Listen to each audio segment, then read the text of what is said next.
అనుకుంటాడని ఒక పేరు ఉంది అధ్యక్ష. అంకాపూర్ చికెన్ తమరు కూడా తినుండదు అధ్యక్ష, సభలో చాలా మందికి తెలుసు. ఆ అంకాపూర్ నుంచి ఉన్న ఎమ్మెల్యే గారు సభలో రోజు మధ్యాహ్నం పూట అంకాపూర్ చికెన్తో లంచ్ పెడితే ఆ గ్రామం గొప్పతనం. ఈరోజు నిజామాబాద్ పసుపు కానీ, ఎర్రజొన్నలు కానీ, సోయాబీన్ కానీ, మొక్కజొన్నలు కానీ, చెరుకు కానీ మంచి మంచి కమర్షియల్ క్రాప్స్. మీరు మెదక్ వెళ్ళండి, చెరుకు పంట ఎంత అద్భుతంగా పండిస్తారో. అదేవిధంగా వరంగల్ ఖమ్మం వెళ్ళండి, మీరు మిర్చి, అదేవిధంగా పత్తి. నల్గొండ ప్రాంతంలో ఈరోజు ప్యాడీ కానీ ఇతర పంటలని ఎంత అద్భుతంగా పండిస్తున్నారు. ఒక్కొక్క ప్రాంతానికి ఈ ప్రాంతంలో ఉన్న సారవంతమైన నేలలు చూసి అమెరికన్ కంపెనీ ఇక్రిసాట్ వచ్చి ఇక్కడ రీసెర్చ్ సెంటర్ పెట్టింది అధ్యక్ష. ఈరోజు ఈ పంటలన్నీ కమర్షియల్ క్రాప్స్ అన్ని దెబ్బతినుకుంటూ చివరికి వరి పండించే కాడకు వచ్చి ఆగిపోయినాం అధ్యక్ష. అందుకే మా తుమ్మల నాగేశ్వరరావు గారి మధ్యలో 4 రోజుల్లో నేను సిద్దిపేటలో ఒక ఫ్యాక్టరీ ఓపెనింగ్ చేయడానికి పోతున్నాం.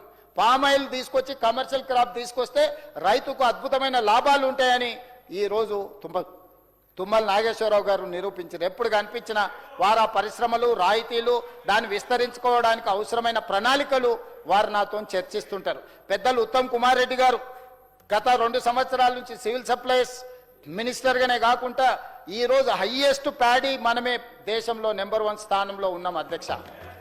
ఒక్క సంవత్సరం 2,58,00,000 మెట్రిక్ టన్నులు వరి ఉత్పత్తి చేసి దేశంలోనే మొదటి స్థానం నిలబడ్డం అధ్యక్ష. కానీ ఈరోజు కేంద్ర ప్రభుత్వం కొనుగోలును ఆపేసింది. ఆయన మాట్లాడేటైన వాళ్ళ వస్తాదు ఏం చెప్పిండంటే ఒరేసుకుంటే ఉరేసుకున్నట్టు అని చెప్పిండు అధ్యక్ష. చెప్పిన ఫామ్ హౌస్లో మాత్రం 150 ఎకరాల ఒరేసుకుండు. ఆయన వేసుకున్న వరికి ఒక ఆయన వచ్చి 4,200 క్వింటాల్కి ఇచ్చుకున్నాడు అధ్యక్ష. మనకు మాత్రము 2,000 కూడా ఇయ్యారంట. మరి వాళ్ళ వస్తాది పండించే పంట బంగారమో ఏమో నాకు తెలియదు కానీ 4,200 ఇచ్చి కొన్నారు అధ్యక్ష. నల్లధనాన్ని తెల్లధనం చేసుకోవడం అంటే గిదే అని నాకు తర్వాత తెలిసింది అధ్యక్ష. సరే, ఇప్పుడు వాటి అన్నిటికీ జోలికి వెళ్ళదలుచుకోలేదు. ఇంత మంచిది మనం చర్చ చేసుకుంటున్నప్పుడు, భవిష్యత్ ప్రణాళికలు వేసుకుంటున్నప్పుడు ఇక ఇట్లాంటివన్నీ అవసరమా అధ్యక్ష మనకు? అందుకే అవి వదిలేసి ఈరోజు దొడ్డు బియ్యంతో రేషన్ షాపులు ఇస్తే మిల్లర్స్ మాఫీగా మారి, లేకపోతే దళారులు మాఫీగా మారి ఎవరు తినేది కాదు అధ్యక్ష. ఉచితంగా మన మార్కెట్లో ఇస్తే 10-11 రూపాయలు మళ్ళీ అదే కొనుక్కొని ఇట్లా చుట్టూతో గోల్ గోల్ తిప్పేది, సైక్లింగ్ చేసేది అధ్యక్ష. ఇవాళ మేము ఆలోచన చేసి పండించే రైతుకు గిట్టుబాటు ధరనే కాదు బోనస్ ఇవ్వాలి. ఈ కొనుగోలు చేసిన ప్యాడీ వడ్లను సన్న బియ్యంగా మార్చి పేదల కడుపు నింపాలి అని చెప్పి ఈరోజు 500 రూపాయల బోనస్ ఇచ్చి ఈరోజు ఈ పంటలు పండిస్తున్నాం అధ్యక్ష. రేర్ ప్రాంతంలో ఈరోజు వ్యవసాయంలో సమూలమైన మార్పులు తీసుకొచ్చి 1,06,00,000 కుటుంబాలు 3,17,00,000 మందికి 6 కిలోల సన్న బియ్యం ఈరోజు ఉచితంగా ఇస్తున్నాం. మా పెద్దలు ఉత్తమ్ కుమార్ రెడ్డి గారికి నేను సూచన చేస్తున్నా, తమరి అనుమతితోనే ఒక పూట మధ్యాహ్న భోజనం సన్న బియ్యంతో ఏదైతే రేషన్ షాపులలో ఇస్తున్నాం, ఎమ్మెల్యేలకు, మంత్రులకు అందరికీ భోజనం పెట్టుండి అందరిని ఆహ్వానించి ఎంత మంచి సన్న బియ్యం ఇస్తున్నామో ఈ శాసనసభలో అందరికీ భోజనం పెట్టాల్సిందిగా అధికారుల నుంచి, అటెండర్ నుంచి అధికారుల వరకు, ప్రజాప్రతినిధుల నుంచి ఇక్కడికి వచ్చే విజిటర్స్ వరకు అందరికీ మంచి భోజనం ఒకరోజు ఉత్తమ్ కుమార్ రెడ్డి గారిని ఈరోజు సన్న బియ్యంతో నేను భోజనం పెట్టమని నేను అడుగుతున్నా అధ్యక్ష. ఎందుకంటే ఈ ప్రభుత్వం తీసుకొస్తున్న విధానాలు, వాటి ఫలితాలు వీళ్ళ కనువిప్పు కలిగించడానికని సభలో ప్రదర్శించాల్సిన అవసరం ఉంది అధ్యక్ష. అందుకే ఉత్తమ్ కుమార్ రెడ్డి గారికి నేను విజ్ఞప్తి చేస్తున్నా, సన్న బియ్యంతో ఓ పూట మంచి భోజనం పెట్టాల్సిందిగా నేను వారికి విజ్ఞప్తి చేస్తున్నా. రేషన్ కార్డు అధ్యక్ష, రేషన్ కార్డు ఏంది? రేషన్ కార్డు కూడా అడుక్కోవాలన్నా అధ్యక్ష? ఆత్మహత్యలు చేసుకోవాలన్నా? లక్షల రేషన్ కార్డులు ఇచ్చి ఇంతకుముందు మా బీర్లు అయిలాయి చెప్పండి. ఎప్పుడు కావాలన్నా మీ ఇంట్లో పిల్లలు నిరంతరం పిల్లలు పుట్టడం, పెళ్లి చేసుకోవడం, పిల్లలు పెద్దోళ్ళు అవ్వడం, అత్తగారింటికి పోవడం, లేకపోతే అత్తగారింటికి రావడం, ఇది నిరంతర ప్రక్రియ అధ్యక్ష. ఒక రోజుతోని ఆగేది కాదు, ఒక రోజుతోని అయిపోయేది కాదు. అందుకే లక్షలాది రేషన్ కార్డులు ఇవ్వడమే కాకుండా, ఇచ్చిన రేషన్ కార్డులకు సన్నబియ్యం ఇవ్వడమే కాకుండా, ఆ పేదలకు ఇండ్లు కట్టుకోవడానికి అవకాశం ఇచ్చి దాంట్లో ఉచితంగా కరెంట్ ఇచ్చి ఈరోజు ప్రణాళికలన్నీ సిద్ధం చేస్తున్నాం రేర్ ఏరియాల అగ్రికల్చర్ని. అందుకే తుమ్మల నాగేశ్వరరావు గారు అదేవిధంగా ఉత్తమ్ కుమార్ రెడ్డి గారితో మాట్లాడి, మా ఆర్థిక మంత్రితో కూడా మాట్లాడినా, ఒక రిఫార్మ్ తీసుకురావాలి అగ్రికల్చర్. ఈరోజు ప్రపంచంలో ఆర్గానిక్ ఫుడ్కి డిమాండ్ పెరిగింది, వెజిటబుల్స్కి డిమాండ్ పెరిగింది, పోల్ట్రీకి డిమాండ్ పెరిగింది, ఈరోజు చికెన్, మటన్ లాంటి వాటికి డిమాండ్ పెరిగింది, కమర్షియల్ క్రాప్స్కి ఈరోజు ప్రపంచంలో డిమాండ్ ఉంది.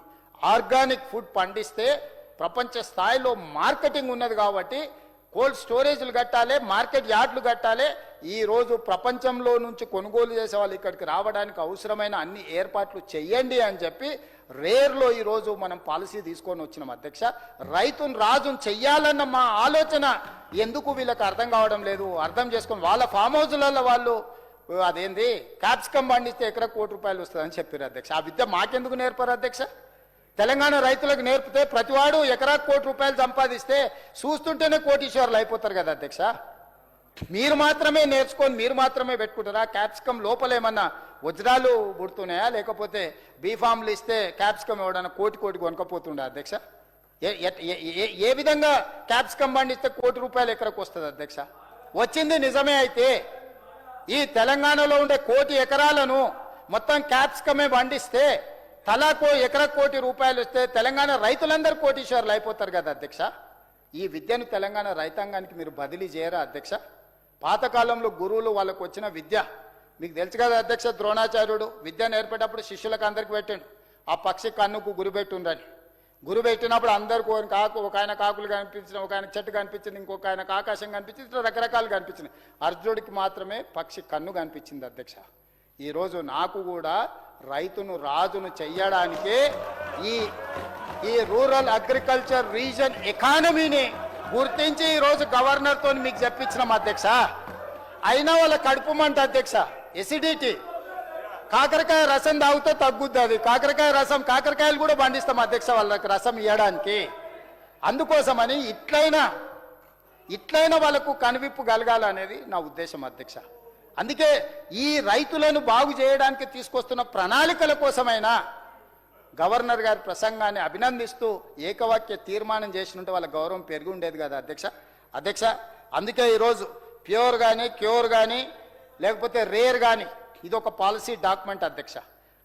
2034కు $1 ట్రిలియన్ ఎకానమీకి చేరాలన్నా, 2047కు $3 ట్రిలియన్ ఎకానమీకి చేరాలన్నా ఈరోజు ఏఐ తుఫాన్లో వైట్ కాలర్ జాబ్లని పోతున్నాయని ప్రపంచం అంతా కోడే కూస్తుంది అధ్యక్ష. మరి ఆ తుఫాన్ వచ్చినప్పుడు, ఆ ఉద్యోగాలు కోల్పోయినప్పుడు ప్రతి సంవత్సరం 1,10,000 మంది ఇంజనీరింగ్ గ్రాడ్యుయేట్లను తయారు చేస్తున్న తెలంగాణ రాష్ట్రం, ఇంతకుముందు మిత్రుడు విద్యా సంస్థల అధిపతి పేదల విద్య గురించి తన ఆవేదన వ్యక్తం చేసిండు. సంతోషం, మీ కన్సర్న్ ఉన్నందుకు, మీకు వ్యాపారం ఉన్నా కూడా పేదల విద్య పట్ల మీకు కన్సర్న్ ఉన్నందుకు అభినందిస్తున్నా. కానీ